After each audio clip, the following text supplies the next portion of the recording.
Today, two former champions are set to meet in the bantamweight division. And what about a former title challenger who is set to make her return? And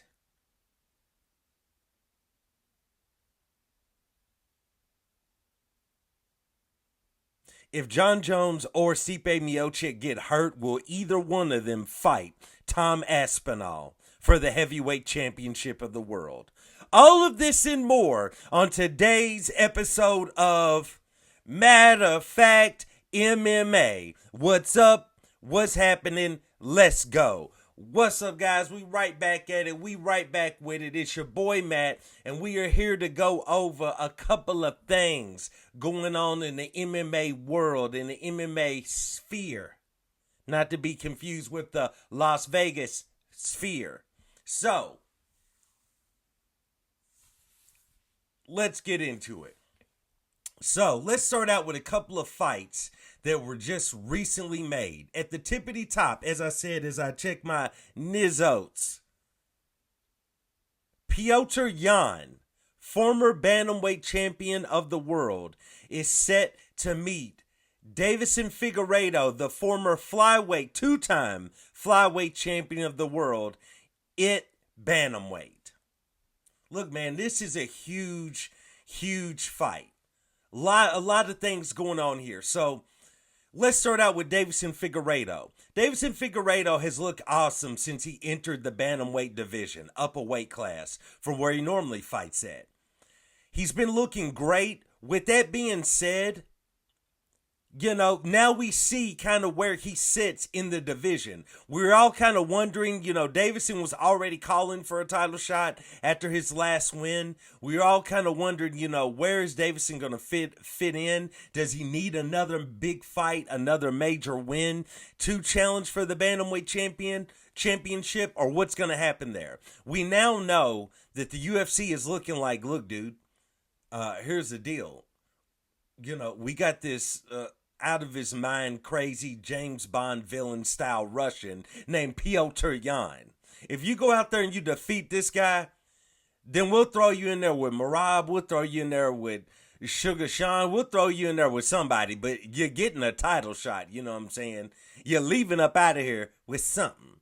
So, with that being said, let's take a look at Petr Yan. Now, I feel like that if Sean O'Malley would have beaten Merab and retained the bantamweight championship, I think Petr Yan, honestly, I could see possibly, because Sean O'Malley kind of gets his way, I could have seen them giving Petr Yan a title shot based out of Sean O'Malley already beat him, so to speak. And Sean O'Malley kind of calls the shots in his career when it comes to the UFC. So, I could have seen him thinking that maybe I can get Petr Yan out of their light work and going ahead and giving him a title shot.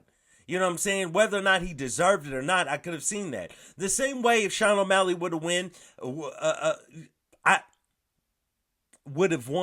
I could have seen him saying he wanted to fight Deiveson Figueiredo and that fight being made. But now that Merab's champion, things are a lot different. You know what I'm saying? I mean, it's a given, as I've said in a previous video, fresh out the wire, off the wire. Umar coming. Umar Nurmagomedov is coming, okay? He's coming for the bantamweight championship of the world. So, regardless, whoever's going to play around with the belt in the meantime, just know Umar Nurmagomedov is coming. With that being said, I think Sean O'Malley could have pulled some strings, called some shots, and got a different contender other than Umar, because frankly, if he would have beaten Merab, would you have been eager to sign up against Umar? No, you wouldn't. So, with that being said, dude, major fight. Petr Yan wins. Very interesting to see if they try to put him in a fight with Merab, because we all kind of know how that went, how that could go. Very interesting. The same thing with Deiveson Figueiredo. If there's any holes in either man's game, it's in the wrestling. And granted, Davison Figueiredo can grapple really well. He improved his wrestling when he was being coached by Henry Cejudo and Captain Eric. But at the same time, that Marab wrestling's that's a different story. That's a whole other beast. So, major fight. We will see what happens from there. Hard to call this early on, and I'm not even going to predict who I think will win that fight. If you all got a strong feeling on either Petr Yan or Davison Figueiredo, let me know. Let's move on. Another big fight that was signed is strawweight. Former strawweight title challenger Jean Xiaonan will step in the octagon with Tabitha Ricci. This is a very interesting fight. Major fight for Tabitha Ricci. Huge fight. Biggest fight in her career. She's going to step in there with a former title challenger. Jean Xiaonan looked really good against Zhang Weili. Really good. You know what I'm saying? I felt like Zhang Weili cleared her on the scorecards, but still, Zhang Xiaonan was, there was times she was putting the paces to Weili, especially after Weili started to fatigue. With that being said, this is a huge fight for Tabitha Ricci. Tabitha Ricci goes out there, defeats Jean Xiaonan. She is definitely a player in this division. With that being said, though, bro, I'm not really trying to go into predictions yet. I'd probably lean toward Jean Xiaonan in that fight because Xiaonan was looking great against Zhang Weili. Like I said, especially when she fatigued. So that's another major fight. That fight has actually been signed for UFC Fight Night Macau. So that or Macau, that should definitely be interesting. Another big fight that has actually been signed for that. Actually, this is for a different card. It's for a fight night in Las Vegas. Recently acquired Renner de Ritter. Let me try that again, because I'd like to pronounce this gentleman's name the correct way. Big signee to the UFC. Renner de Ritter has been signed, and he's going to make his debut against GM3 Gerald Meerschaert. So, it's going to be a tall task. You know what I'm saying? They didn't welcome you with open arms because they sent you in there with the beast, the killer that is GM3.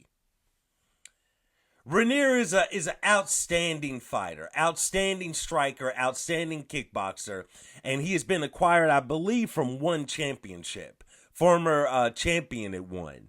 So, very, very interesting, a very touted prospect in mixed martial arts coming over to the UFC. And I don't even know if you would consider him a prospect considering he's already held gold in other major organizations. But with that being said, he is now on his way to the UFC. But unfortunately, we all know his career about to get derailed. It's about to get derailed. You know what I'm saying? When you stepping in there with the murderer that is GM3 Gerald Meerschaert. So, what you gonna do now, Renner? Which, technically, homie, technically Renner should go out there, do work, and get GM3 out of there. But let's just be honest. How wild would it be if GM3 goes out there and demolishes this guy, wrestles him, takes him down, and submits him? And now he's on a 2-fight winning streak in the UFC, and the UFC's just looking like, well, why did we acquire this guy for one when we had GM3 all along? Anyway, that's pretty awesome to see. Let's move on to any other major or big fights. A lot of chirping between Diego Lopez and Alexander Volkanovski, but I don't think there's going to be a fight there. Or I don't think there's going to be one anytime soon. Actually been some chirping between Diego Lopez and Aljamain Sterling, although I don't think that they're going to look toward making that fight anytime soon. Let's move over to the last topic. Just wanted to talk about. This was recently touted between DC and Chael Sonnen on their horrible show. I don't even know what it is. The fighter and the fighter and the bad guy, the good guy and the bad guy. I don't know. It's Chael and DC show. It's not good. But Something that's been talked about is something that, I brought up in a previous video when I talked about Tom Aspinall being the backup fighter for Jon Jones versus Stipe Miocic in Madison Square Gardens. And I was saying, someone needs to be paying somebody some money to Nancy Kerrigan, Stipe Miocic's knee, so we can finally see Tom Aspinall versus Jon Jones. But the question has now been put out there. If one of these fighters gets injured, will either one of them fight Tom Aspinall? Now, when I was really thinking about this, man, this is what I feel like. I feel like if Jon Jones gets injured, you could see Stipe step in there with Tom Aspinall. You might not. I mean, it's kind of up in the air because I really feel like Stipe is only really doing this because he's getting a shot at Jon.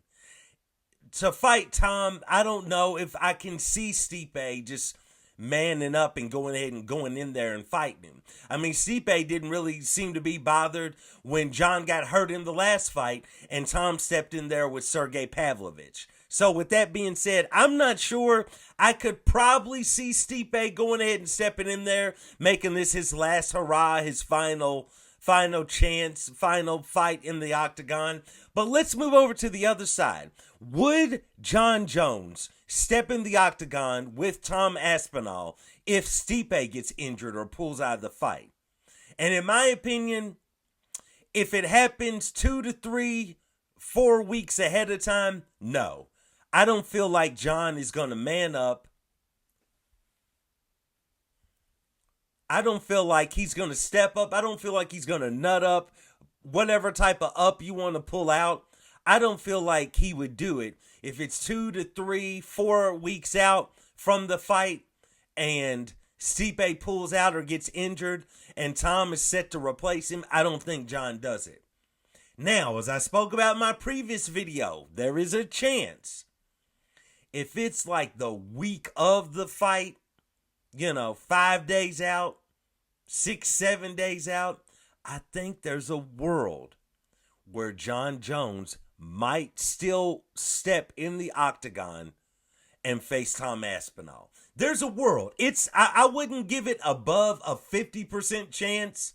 It's lower than a 50% chance, but there's a chance. Because I think at that point, your legacy would be so tarnished in a way, your modern legacy.